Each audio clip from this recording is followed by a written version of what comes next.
But look at Bubby wanted to say hi. Yeah.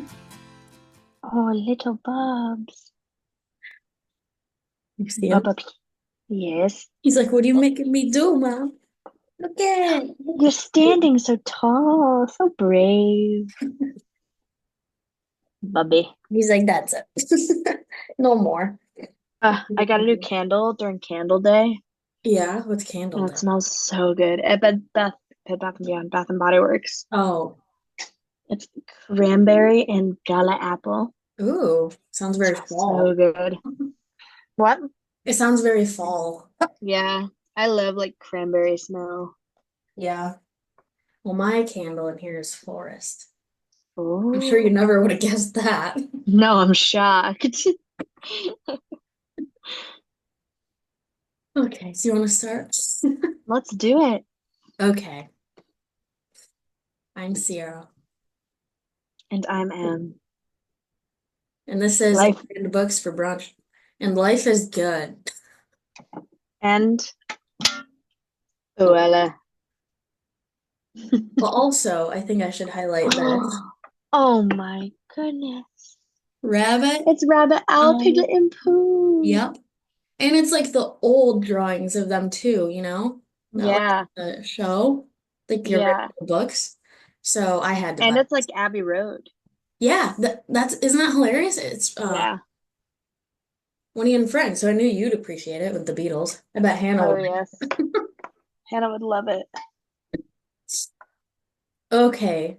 Anyways, Anywho, this is our podcast. We talk about banned books and why they are banned and why we think they should not be banned. and why you should read them. Yes. Yes. I always want to accidentally say burned books for brunch. I don't know why, but that's the opposite of what we're trying to do. We don't want Yeah. to be banned or burned. No, burned. That's crazy. I know. I don't know why that pops in my head, but I have to like think about it before I say it every time. It's banned, not burned. Banned books Because for I brunch. think in my head, I think about in the past when like people have went really crazy and actually burned books that they didn't want to exist. So like we're talking about that, and I think Yeah, I don't know, but we're not burning books. not yet. We're promoting that. So, I'm really ready to hold space for the lyrics of Defying Gravity with you. what do you mean? Do you not know that meme? It's wicked. It's a wicked No, I meme. know. Wait, I saw the movie, but I don't know the meme.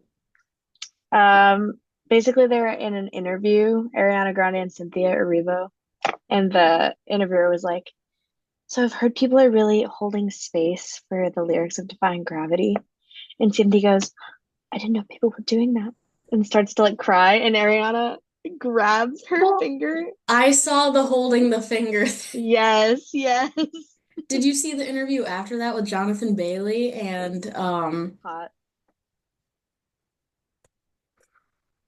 oh my God, yeah. Hot. Oh my God. Yeah. Oh yeah. Movie's mostly full of hot people. Yeah. But the interview with Jonathan Bailey and Jeff, is it Goldblum Yeah. or Bloom? I don't know. Okay, well, they were together Goldblum and they jokingly like held each other's fingers. and Dead. Oh, but anyways, back to the book. So this is going to be a spoiler episode for The Absolutely True Diary of a Part-Time Indian by Sherman Alexie. So do you remember where we left off? Can you give Been me a a while. reminder? Yeah.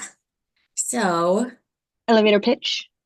Junior, our main character, was just rushed to the hospital in an ambulance because his ex-best friend Rowdy elbowed him in the head so hard during a basketball game that he Right. passed out.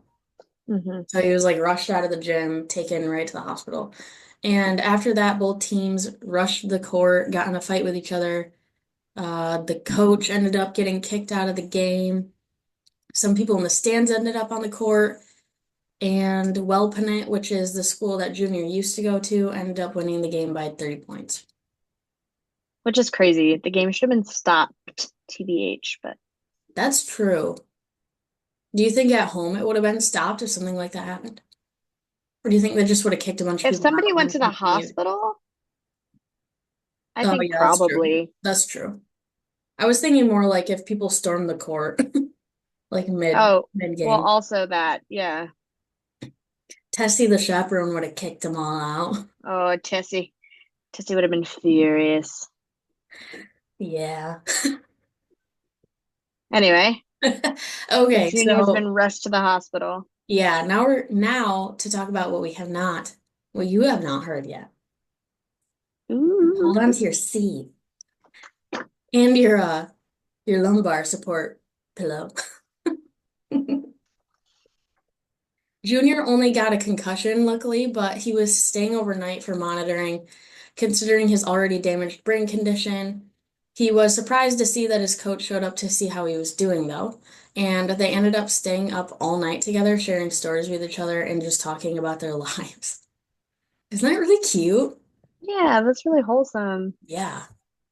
It was probably the nicest way the day could have ended, all things considered, and Junior ended up being perfectly okay and went home and continued his normal life. Mm, I was worried that he was going to be hospitalized or have like more permanent damage or serious something. problems, Thank yeah. God he did not. Then all of a sudden, he starts talking about his grandmother and how she was one of the greatest people that he's ever known. What made her Hmm. so great was because she had, in his words, tolerance. Oh, shoot. Okay, I have to read out of the book. I gotta go get the book. I'll be right back. Look at me. I have never asked for anything. Okay, I'm Who back. is that girl eyes? Anyways, Anyway, here's the book.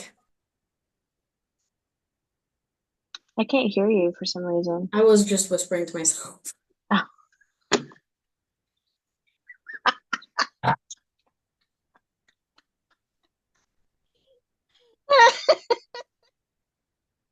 Oh, I you look know. at me. Calling you out. Whoops. I was just trying to make sure I knew I was in the right spot.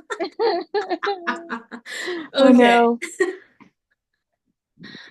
Okay, so we're talking about his grandmother.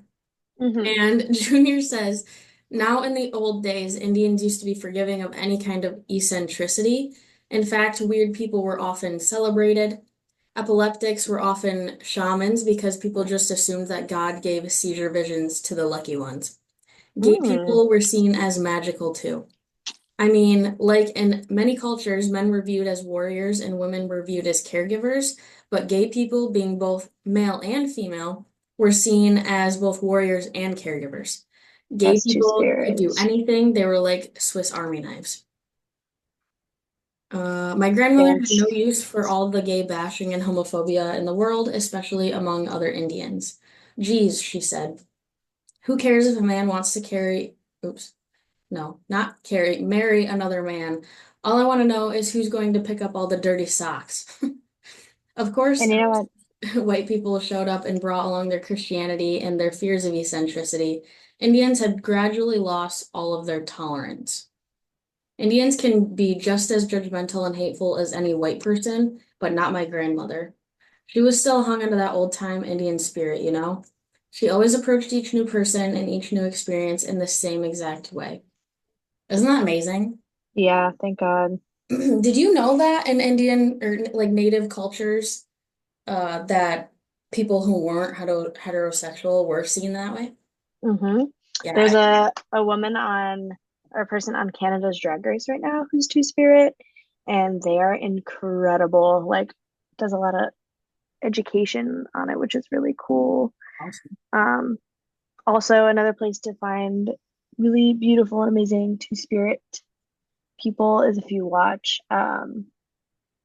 We're Here. They have like some Two Spirit people involved in that. What So is We're Here? Is that a show? yeah, it was a show that it is a show. I think it's still running. Where these drag queens will go into like crazy small towns and put on a drag show and like put people into drag who live in the town, and it's really, Whoa, really good. that I is would cool. definitely recommend to anybody who wants to see that sort of content. But I love that this is like a I don't know. I think it's just so true what you said. Like, Yeah. I don't know. No, it's simple. White Like, colonialism like really fucked shit up.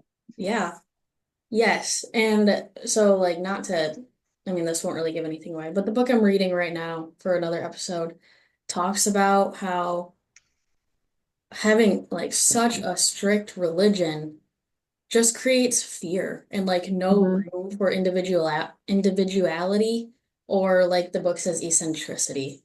Hmm. So like it's I don't know. I just was really glad that it said that. And his grandma's amazing. Yeah, sci for real. So during all of this, I was wondering why he was talking about his grandmother in the past tense because as far as we know up until now she's alive and still living with Junior and his family like it has always been. But that was not the case because Junior then informed us that as she was walking home after attending a mini powwow, she was hit by a drunk driver.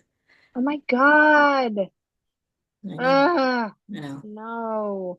So, What the spoiler, fuck? this episode's going to be a lot rougher than the first one.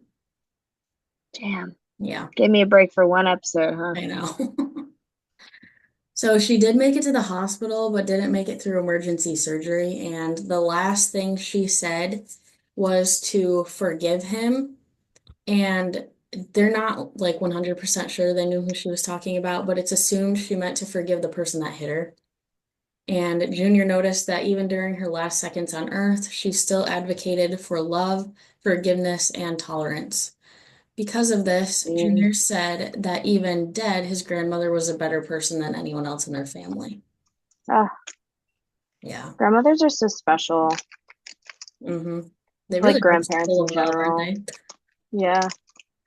It's like all the love they didn't give their kids, they give to their grandkids. And you know what? That is a whole other issue in itself, is Yeah. it's called generational trauma. Yep. Something pretty surprising came of Junior's grandmother dying. No one on the res bothered him anymore, even like everyone just all of a sudden left him alone.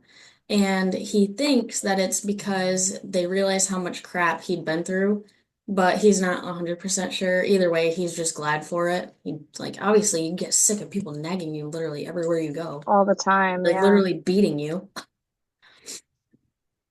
And so, do you remember Junior's dad's friend, Eugene? Yes. Okay, yes. So he was the guy that stitched Junior up in the locker room during the basketball game. Hmm. Well, a few days after Valentine's Day, he was shot in the face in the parking lot of a 7-Eleven. Oh my God. He was shot by one of his Oh, own friends, and cops think that what happened was they had an argument over the last sip of a bottle of wine. crazy. At the gas station is crazy. Mhm.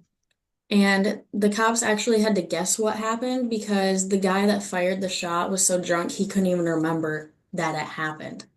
Oh And my a few weeks God. later in jail, he ended up hanging himself with a bed sheet.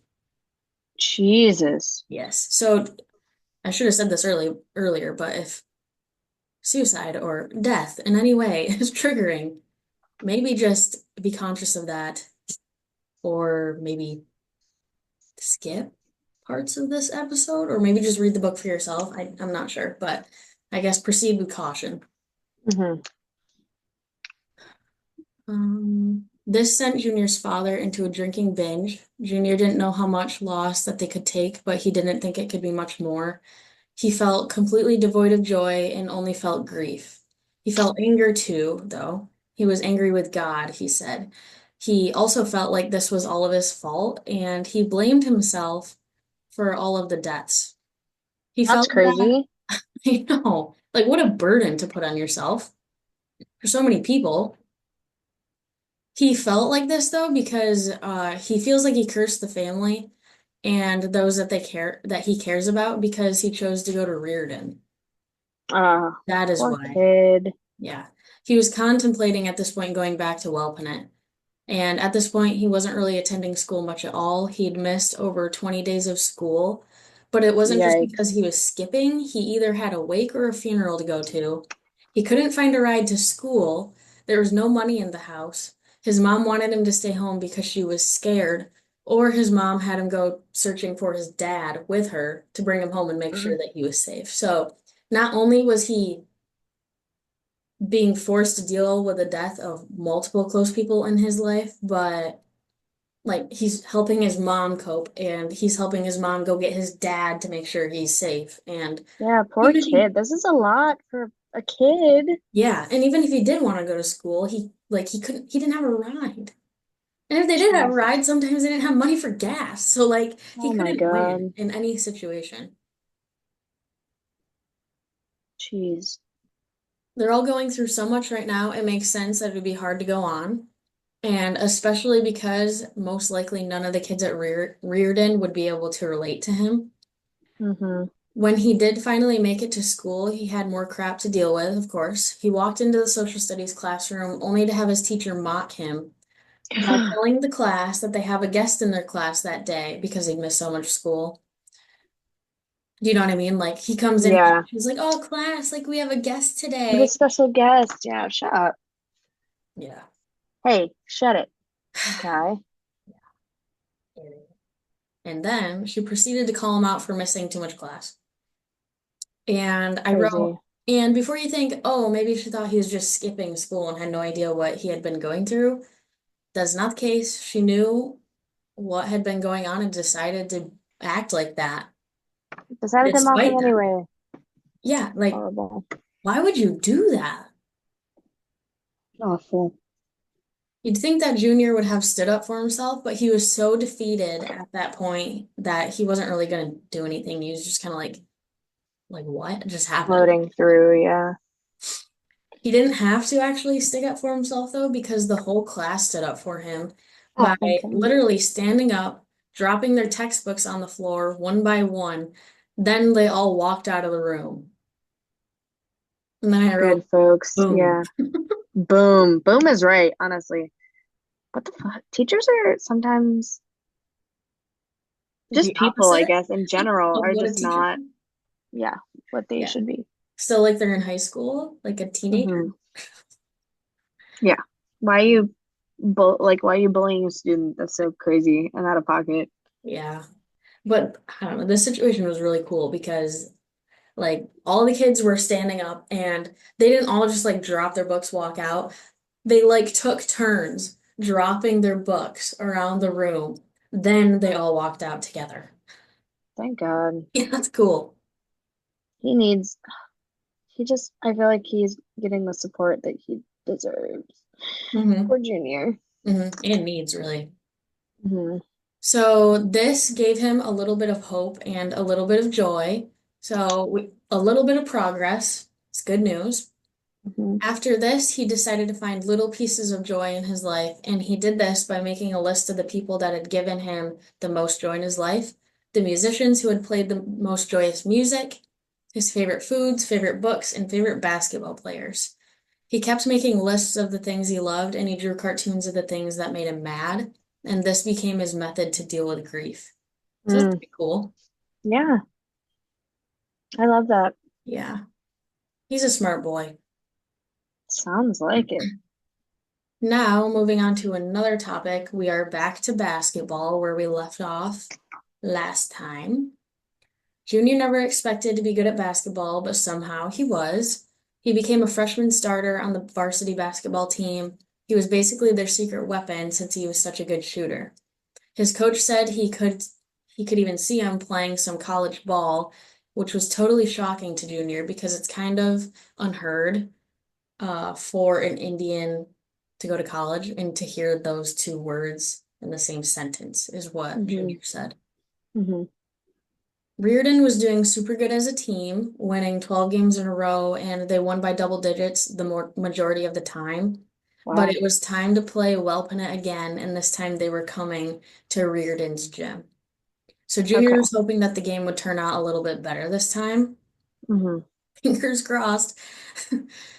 He was hoping that his fans at Reardon would cheer him on, but he was already feeling kind of guilty about the whole thing. In his words, he said he felt like one of those Indian scouts leading U.S. cavalry to the other Indians. Yikes. Despite Okay. all, which is really, that analogy makes a lot of sense. Yeah, Despite all of this, though, he still wanted to win because he wanted to beat Rowdy. Like, of that's course. all he wanted. He just wanted to beat Rowdy. The gym was packed 2 hours before the game even started, and when Junior's team was getting ready in the locker room, their coach gave them sort of a pep talk. He said that the only way they had a chance to win the game was if their secret weapon, Junior, was able to stop Rowdy, which meant Junior was starting, and he'd be guarding Rowdy the whole game. Oh It was shit.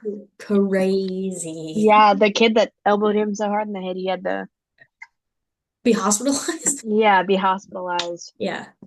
Of course, this is not what Junior was expecting at all, and he immediately didn't think it was possible. He was just like, great, like, I'm gonna mess up and we're gonna lose, and it's gonna be all my fault because I was supposed to guard Rowdy and I couldn't do it. But his coach kept telling him over and over again that he can do it, and he actually starts to change his mind. So the power of positive affirmations works, people. But yeah, it was just really sweet. His coach like literally just kept saying to him, "You can do it. You can Hmm. do it." And was genuine about it, of course. And Oh, so then Junior was like, "Well, if my coach really thinks I can, then like maybe I really yeah, I can." can. Yeah. Yeah. Yeah, so the team ran out onto the court to start warm-ups, and he immediately looked for his dad in his usual spot in the stands. Even though this is in Rowdy's words, even though he was an unpredictable drunk, he had never missed any of Junior's school events or games. His mom was also there. Penelope was there too, who remembers like his girlfriend. Hmm. She blew him a kiss, and Junior writes, "Great. Now I have to play the game with a boner. Haha, just kidding." Oh, jeez. So teen. I know. Like just getting a kiss blown to you like sets you over the edge. The first play of the game basically defined the rest of it. And now I'm going to read another part from the book. So I'm basically going to read you the entire game from this because it's like, it's exciting. And you're going to want to hear it. Yes. The ref threw up the opening jump ball. Our big guy Roger tipped it back to our point guard, but Rowdy was quicker. He intercepted the pass and raced towards the basket. I ran right behind him. I knew that he wanted to dunk it. I knew that he wanted to send a message to us. I knew he wanted to humiliate us on the opening play.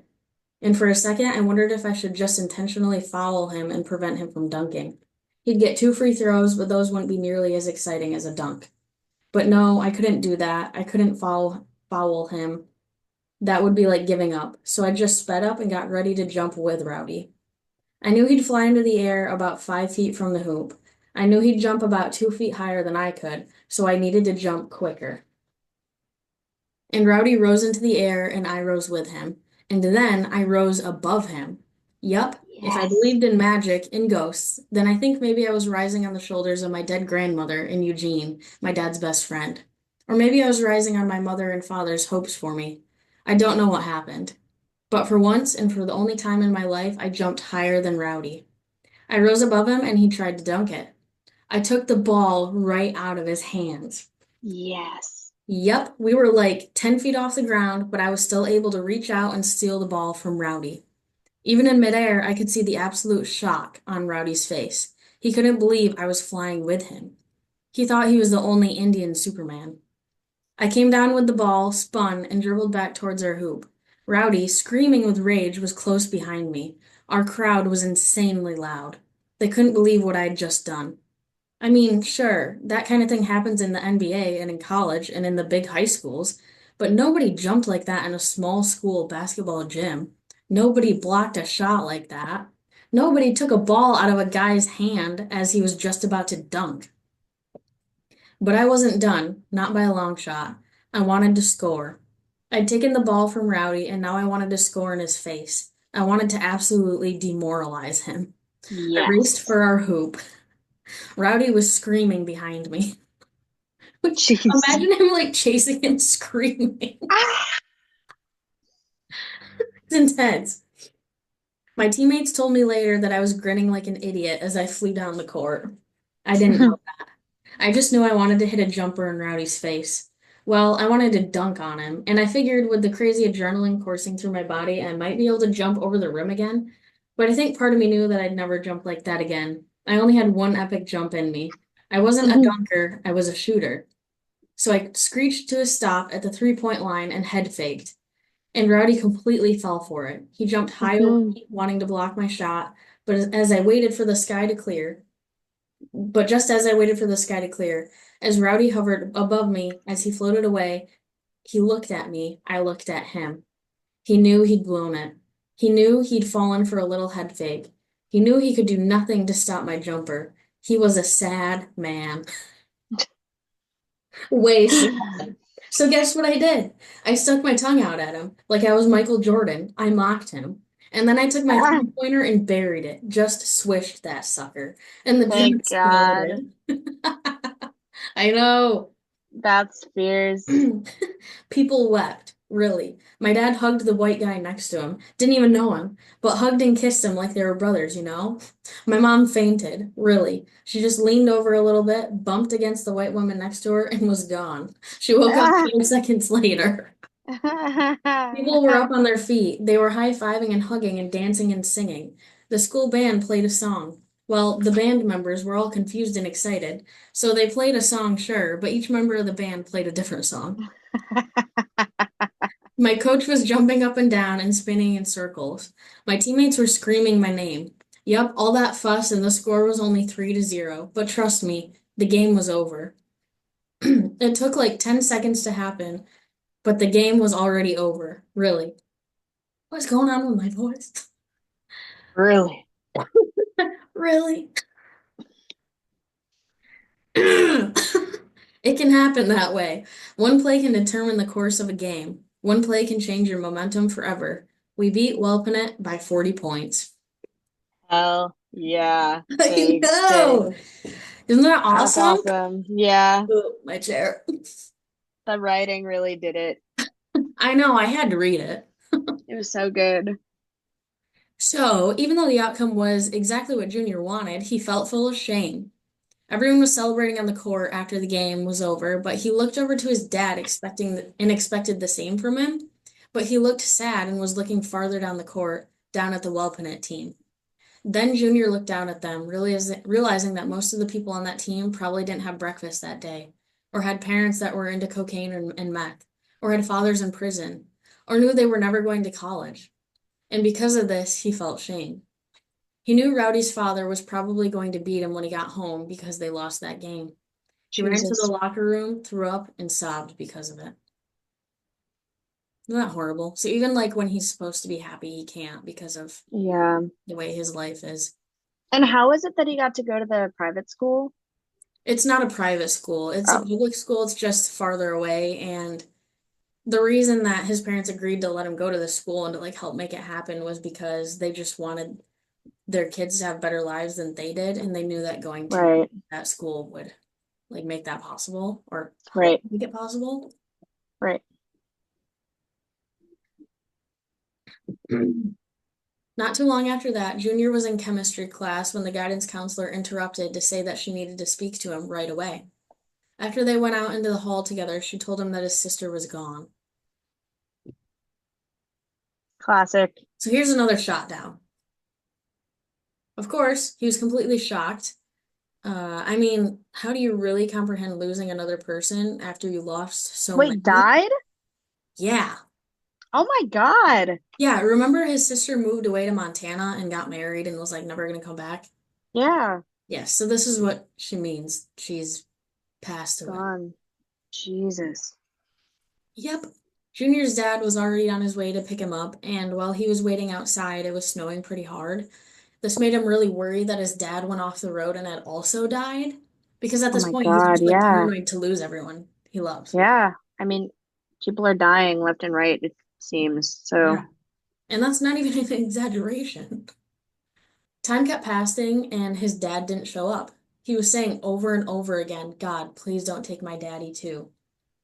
So sad. Like that would make me cry. Yeah. At a certain point, he was actually giving up hope, and he really did feel like his dad died in a car accident, but thank God his dad pulled in the school parking lot. He was so relieved to see him that he started smiling and laughing, and he kept laughing even after he got in the truck. His dad, obviously confused, Yeah, like what? basically, yeah, he like basically reiterated that his sister was dead. But all Junior could say was that his dad was still alive, and he was just so relieved that he still had his Relieved, dad. yeah. Yeah. So like his dad was saying like your sister like Mary, she's She's dead, right? dead, yeah. And God. Junior's like, yes, but you're here, Dad. Uh, Isn't that crazy? that's so sad. So his sister Mary ended up dying in a house fire. I Oh guess God. I guess her and her husband had a big party. Mary passed out in her bedroom, and while she was sleeping, someone turned the stove on to heat up some soup. But they ended up forgetting about the soup, and it just like stayed on, and the fire started. Oh And my so God. Mary and her husband were so drunk they never ended up waking up, and they just burned Burned. the house. God. Yeah. Junior said earlier in the book that alcohol kills all Indians, and like it really does seem like he's right so far. And we've already seen like an example of that. Two examples of that. Yeah. His grandmother Crazy. getting hit by a drunk Yeah. driver. Uh, Eugene was shot by his friend who was drunk, and Hmm. now his sister was drunk when she died.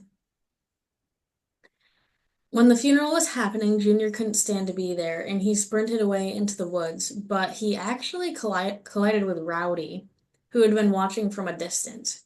He was crying, which shocked Junior because Rowdy never cried. And then Rowdy told him that it was all his fault that his sister was dead, and Junior agreed with him. Oh God. What the Yeah, fuck? yeah. What kind of manipulation is that? Wow. I just found, okay, this is on off Wikipedia, so I don't know how accurate it is, but um, it says 11.7% of all deaths in Indigenous people in the United States are due to alcohol related deaths. Well, that's definitely significant. That was Wikipedia, though. That's a lot. Yeah. That And is a lot. yeah, I wonder what the actual percentage is, because I feel like Wikipedia isn't super reliable. it says, this is, um, hold on, I just found another one from shadac.org. In 2019, American Indian and Alaska Native people had the highest total alcohol involved death rate at 50.5 deaths per 100,000 people, which was significantly above the overall population rate of 10.4 deaths per 100,000 people. So, yeah, that's a lot. Yeah, that is a lot more.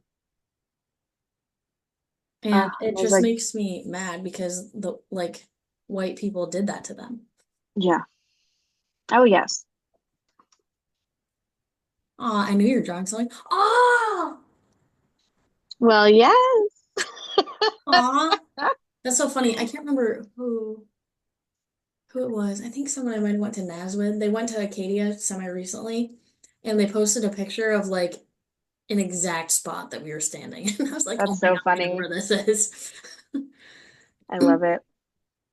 In his mind, all of this had happened because he went to Reardon, and Mary only left the reservation because he had gone first. She would have been alive if he never switched schools. This is what he's No. telling himself and like not rationalizing, but like what he thinks is true, even though it's Hmm. not. His sister wanted to leave either way. Right.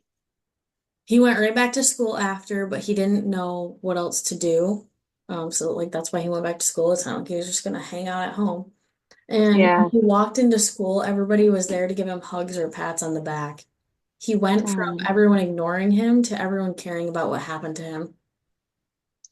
Thank God. Yeah, These, thank God these bitches aren't going to be mean.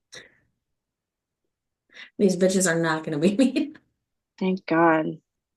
My heart couldn't take it. No, they do have his back and they do support him.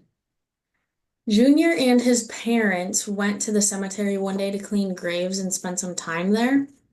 So I'm going to read you again from the book. I wrote the wrong page. Oh, yeah, I did write the wrong page, but that's okay. I found it. Okay, so they're at the graves, and Junior says, "It all made me cry for my sister. It made me cry for myself, but I was crying for my tribe too. I was crying because I knew 5 or 10 or 15 more Spokanes would die during the next year, and that most of them would die because of booze. I cried because so many of my fellow tribal members were slowly killing themselves, and I wanted them to live. I wanted them to get strong and to get sober and to get the hell off the res. It's a weird thing. Reservations were meant to be prisons, you know? Indians Hmm. were supposed to move onto the reservations and die. We were supposed to disappear. But somehow or another, Indians have forgotten that reservations were meant to be death camps. I wept because I was the only one who was brave and crazy enough to leave the res. I was the only one with enough arrogance. I wept and wept and wept because I knew that I was never going to drink and because I was never going to kill myself and because I was going to have a better life out in the white world. I realized that I might be a lonely Indian boy, but I was not alone in my loneliness. There were millions of other Americans who had left their birthplaces in search of a dream. I realized that, sure, I was a Spokane Indian. I belonged to that tribe, but I also belonged to the tribe of American immigrants, and to the tribe of basketball players, and to the tribe of bookworms, and the tribe of cartoonists, and the tribe of chronic masturbators, and the tribe of teenage boys, and the tribe of small town kids, and the tribe of Pacific Northwesterners, and the tribe of North, and the tribe of tortilla chips and salsa lovers, and the tribe of Mm. poverty, the tribe of funeral goers, the tribe of beloved sons, and the tribe of boys who really missed their best friends. It was a huge Mm. realization. And that's when I knew that I was going to be okay. But it also reminded me of the people who are not going to be okay. It made me think of Rowdy. I missed him so much. I wanted to find him and hug him and beg him to forgive me for leaving. And then he drew a picture right after that. And it's two boys like jumping off of like I imagine a dock together into water and Hmm. they're holding hands. And then underneath it, Oh. it says, "Boys can hold hands until they turn 9. Rowdy and me in third grade jumping into Turtle Lake." Mm. Can you see it? Yeah.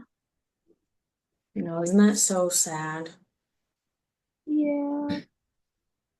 Now the book is coming to a close, but it ends with a final meetup between Rowdy and Junior. Rowdy showed up to Junior's house this time and asked if he wanted to play basketball with him. So I'm going to read this too. "Where are you going to school next year?" I asked. "Where do you think, dumbass? Right here, where I've always been. You could come to Reardon with me. You already asked me that once." "Yeah, but I asked you a long time ago, before everything happened, before we knew stuff. So I'm asking you again, come to Reardon with me." Rowdy breathed deeply. For a second, I thought he was going to cry. Really, I expected him to cry. But he didn't. I was reading this book," he said. "Wow, you were reading a book?" I said, mock surprised. "Eat me," he said. We laughed. "So anyway," he said, "I was reading this book about old-time Indians and how we used to be nomadic." "Yeah," I said. So I looked up nomadic in the dictionary, and it means people who move around, who keep moving in search of food and water in grazing land. That sounds about right.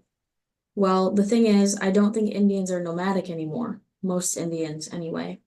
"No, we're not," I said. "I'm not nomadic," Rowdy said. "Hardly anybody on this res is nomadic, except for you. You're the nomadic one." Whatever. "No, I'm serious. I always knew you were going to leave. I always knew you were going to leave us behind and travel the world. I had this dream about you a few months ago. You were standing on the Great Wall of China. You looked happy, and I was happy for you." Mm. Rowdy didn't cry, but I did. Oh.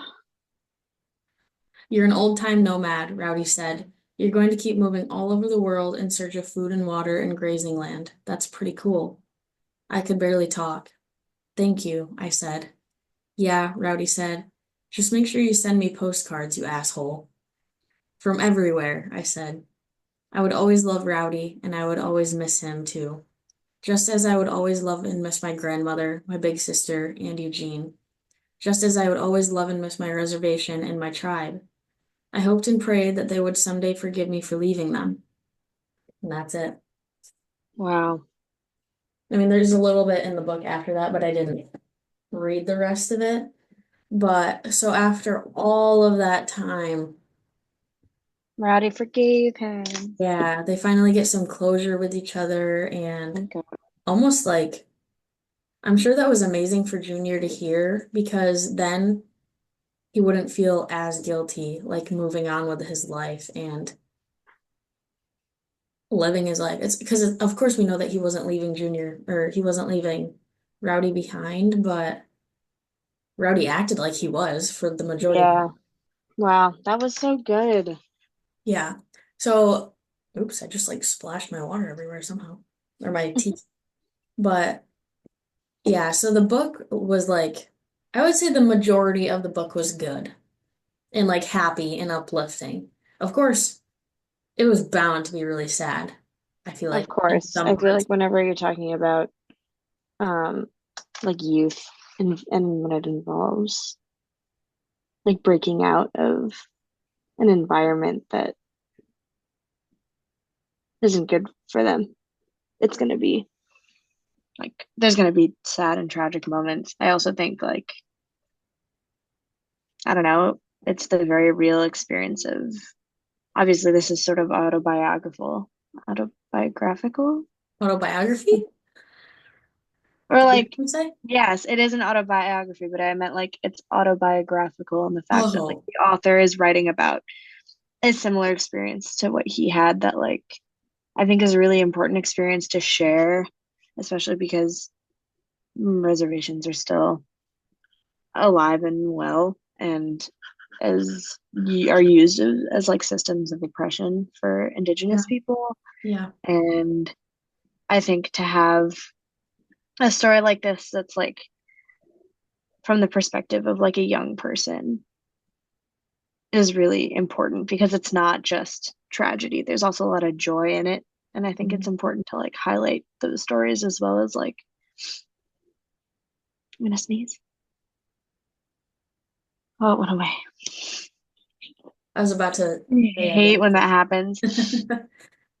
But yeah, it was really good. I definitely don't understand why it was banned. It had like mild like talk of sexual acts, but like not even really like it's just teenage boy shit, I feel. Yeah, that was going to be my next question to you. Do you think it was justified in being so challenged and banned? And No.